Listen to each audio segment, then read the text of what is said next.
I'm Michael Smolens, and thanks for joining me on my video tutorial series for the jazz classic Killer Joe. I was introduced to this Benny Golson song through Quincy Jones's Walking in Space recording back in 1969. Golson wrote it a decade earlier, and it's appeared on over 60 different CDs. We're going to be covering a wide range of topics on Killer Joe, from soloing and accompanying, or comping as it's usually called, to playing the melody in different ways and even reharmonizing it. The recording you just heard was my rearrangement in a duo format. This video will cover a series of more advanced left-hand voicings for the opening of the solo section. Let's begin. In our previous video on Killer Joe, we worked with parallel pairs of chords, something that reflects the whole step movement from C13 to B flat 13. Now we're going to do something a little subtler, which is working with common tone chord pairs. That means the top note of your left-hand voicing is in common with both chords. Let's begin with our first chord with E on the bottom, and our common note is C. 3,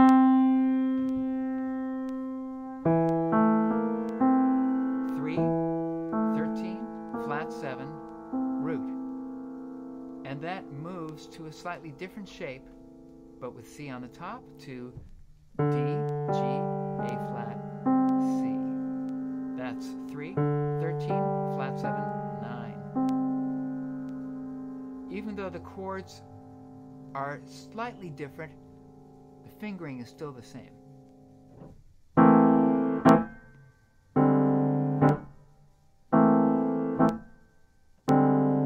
Notice how different that sounds from doing all parallel motion. Okay, our next one uses a common tone of D, and that looks like this voicing. Probably the most common 4-note voicing for a 13th chord in this register. But then I'm going to move to a different shape, that being 13, flat 7, 9, so you have a wider sound followed by a more compressed sound.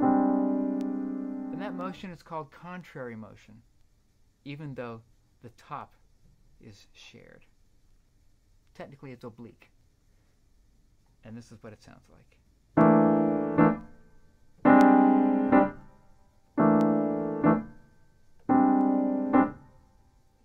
Our next pair uses the E as the common tone. And again, with all these voicings, you generally want to not only omit the root, but omit the fifth. So we have our chord with E on top, and that's A, B flat, D, E, which is 13, flat 7, 9, and 3, moving to this sound. 13, flat 7, 9, sharp 11. Notice that there's no 3 in this chord, and that's the only one out of all the chords that I'm doing that omits the 3. Why did I do that? So you'd have better voice leading. Here's this chord, here's this pair of chords without the top note, and you can hear what I'm saying.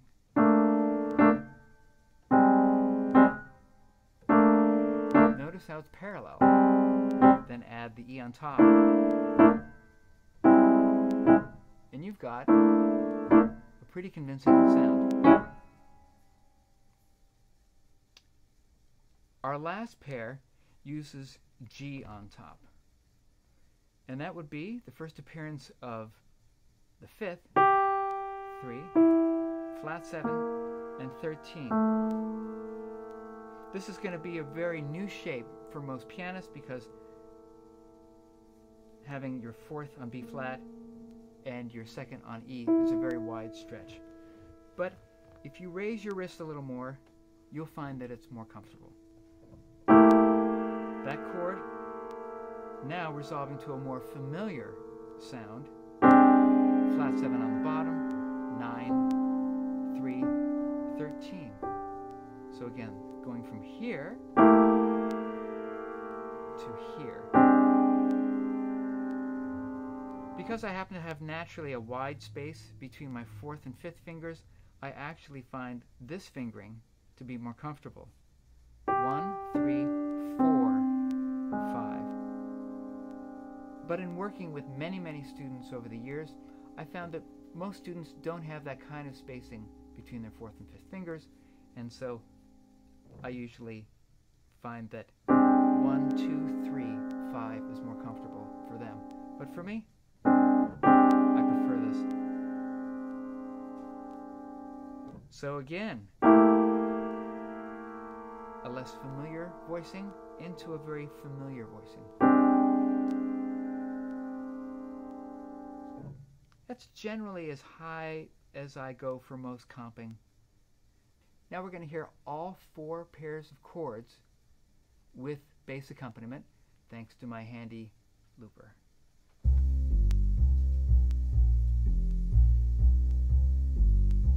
Chord 1, C on top.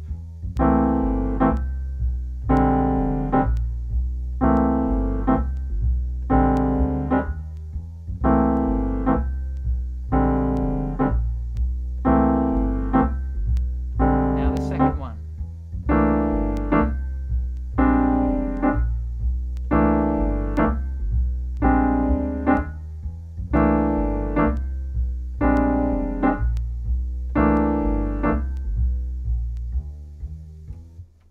You can already hear how different this is from the parallel chords you might have seen in the first video. Now we're going to do the common tone on E and G.